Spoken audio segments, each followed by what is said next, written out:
Sana. Karibu sana Ukambani Rais. Asante. Kwa majina ni Eric Mosiemi, Alliance Rikibi TV, online media. Sana sana hapa Ukambani shida yetu kubwa ni maji. Jana ulipokuwa pale Makueni uliweza kutuelezea kwamba Thwake Dam itakuwa inaisha by next year. Pia hapa Machakos tuko na Miwongoni Dam imekwama sana, na pia hapa Kitui Central tuko na Uma Dam pia imekwama. Je, ni mipangilio ipi ambayo uko nayo Rais ya kutumalizia shida ya maji hapa Ukambani? Correct. Vile umeeleza mwenyewe hapa Ukambani ni kweli tumeelezwa na wananchi wa hapa kwa maoni yao, ile kitu wangependa iwe kipaumbele ni mambo ya maji. Waliniambia mambo ya Ukambani ni matatu: wanataka kewo, wanataka maji, and they want water. Na niliambiwa hivyo ati haya ndio mambo matatu ya Ukambani. Na mnakumbuka, nafikiri ilikuwa 2018-2019 nilifika pale Makueni wakati tulikuwa tunaanzisha damu hiyo ya Thwake, na nikaja pale na hundi ya kwanza ya milioni 900 ya resettlement ya mahali pale wananchi walikuwa wanaishi, mahali ambapo tungetaka kutengeneza hiyo damu ambayo imetengenezwa sasa. Tangu wakati ule tumejenga hiyo damu, tumekuwa na matatizo kidogo ya mambo ya fedha, na kufikia mwaka wa 2022 ilikuwa sasa imekwama kidogo kwa sababu pesa ziliisha na damu hii kuwa imekamilika. So ndio hapo nikaenda nikaongea na watu wa Africa Development Bank ambao walikuwa wanatusaidia sehemu ya pesa ya kutengeneza hiyo damu, na sasa wamekubali. Tumefanya discussion, tumejadiliana, tumekubaliana. Tarehe 10 mwezi ujao ndio wanafanya board ya Africa Development Bank, na wamenihakikishia ya kwamba watapitisha pesa bilioni 9.3, 9.3 billion sasa, ambayo itatusaidia kukamilisha ile damu kabisa.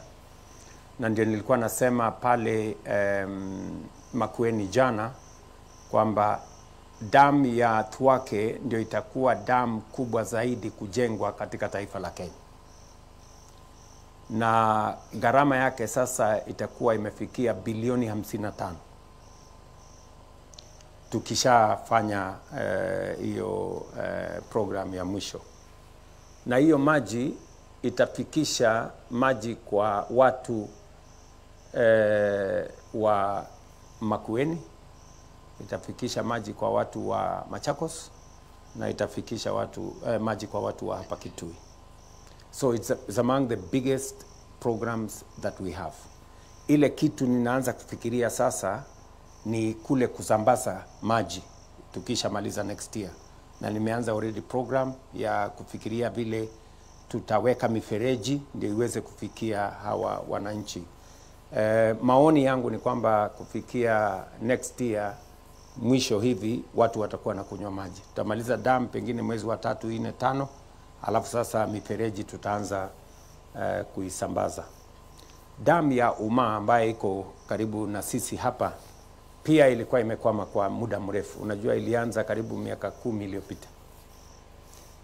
Sasa nimeamurisha wizara, saa hizi damu hiyo tumeanzisha upya in the last 2 years, na inahitaji karibu bilioni 1 tuweze kukamilisha, na niko na uhakika ya kwamba hiyo damu tutaikamilisha.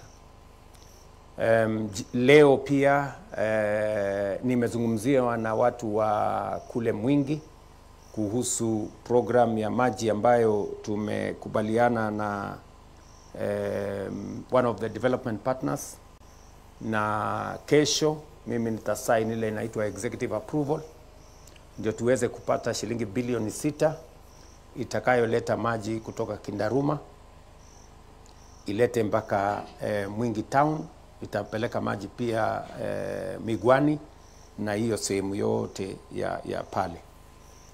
Umesema kuhusu dam ya Kamwongo ambayo iko Machakos. Inaitwa Mwongoni. Yes, Mwongoni. Pale Machakos. Hiyo dam kidogo tumepata matatizo na pesa ya compensation. Kuna viongozi wengine walienda wakachochea wananchi kusema msikubali kuondoka, lazima mlipe pesa nyingi, lazima mlipwe namna hii. So mimi natafuta namna na mbinu ya kwenda kuketi chini na wale wananchi, kwa sababu maji ni ya muhimu kwao, na pia ardhi zao tutawalipia kama vile tulitengeneza barabara ya Kibwezi. Kuna pesa ilichelewa kidogo, lakini mwisho tumepata pesa bilioni 3 ya kulipa wale watu wote walio ondoka kwenye barabara, lakini waliondoka mapema, ndio barabara